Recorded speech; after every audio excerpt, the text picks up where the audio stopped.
Hi there, my name is Daniel Mintz. I'm Looker's Chief Data Evangelist, and I'm here to give you a quick introduction to Looker. Looker is the newest member of GCP's family, and so we want to let you know what Looker is, what makes it special, and when you might want to reach out. So, I think the first thing to just say is that business intelligence is the critical last mile for getting value from data. Data sitting locked away in a database isn't providing value to anybody. And so really what we want to do is make sure that Looker helps you get value from your data. And the thing to know is, most data, users these days aren't looking for data from a single source. They're pulling data together from a whole bunch of different sources. That might be ads data, it might be YouTube data, social data, transactional data.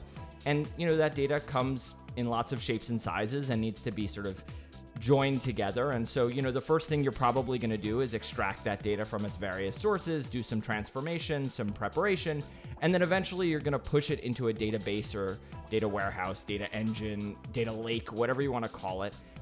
Google has some amazing ones, Google BigQuery, obviously, Cloud Spanner, Cloud SQL. There are lots of options here.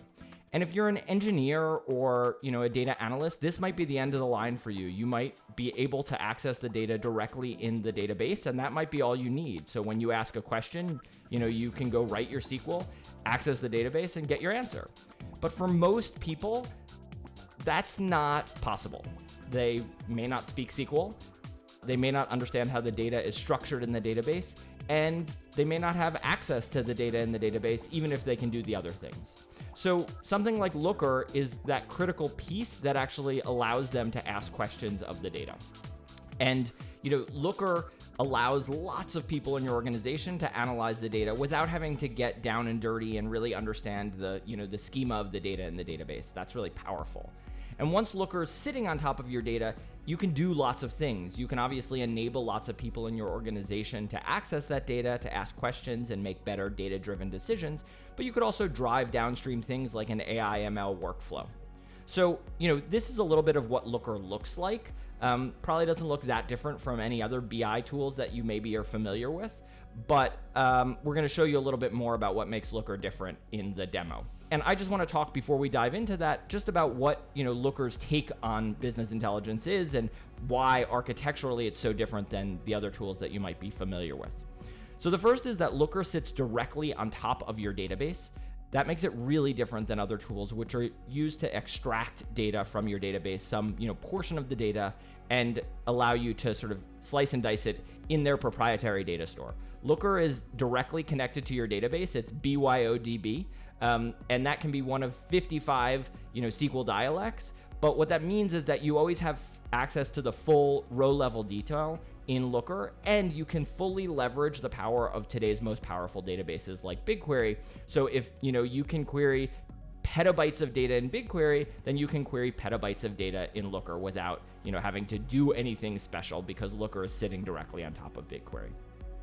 The second thing is that Looker takes all of the knowledge about what your data means out of your analyst's head because, frankly, it's hard to get into your analyst's head, and puts it into the software, right? It puts it into what we call LookML, which is a markup language that sits on top of SQL and helps analysts take all that knowledge and make it available to everybody in the business.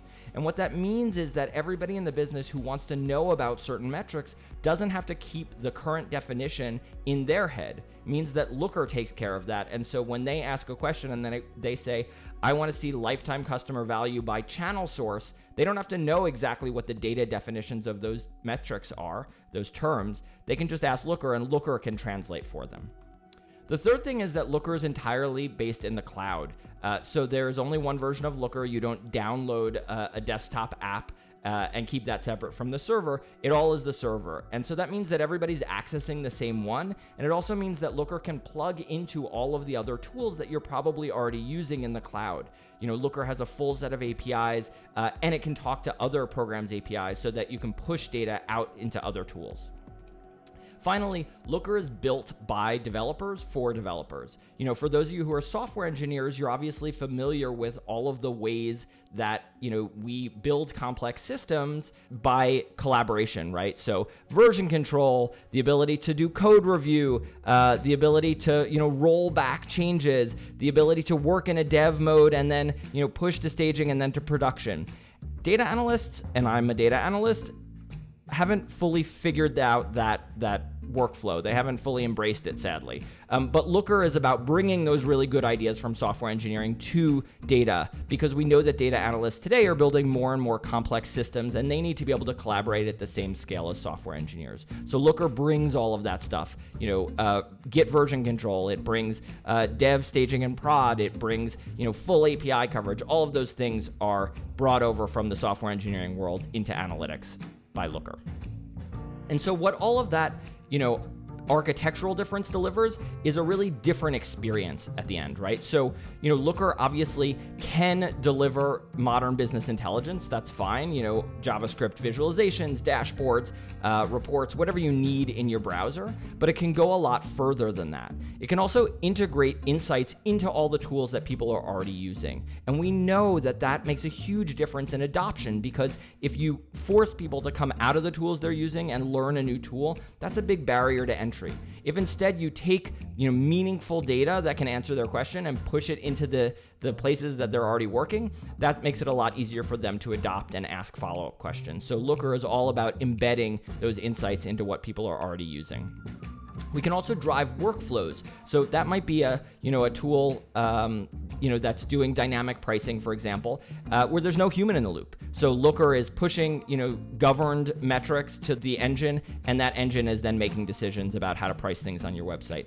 It might be reminding product managers to update their epic status in Slack by pushing out some information about which epics haven't been recently updated to Slack and saying, hey, can you update this? So, that whole data-driven workflow is really core to the way that Looker often delivers data. And finally, we can build whole custom applications on top of Looker's analytics platform.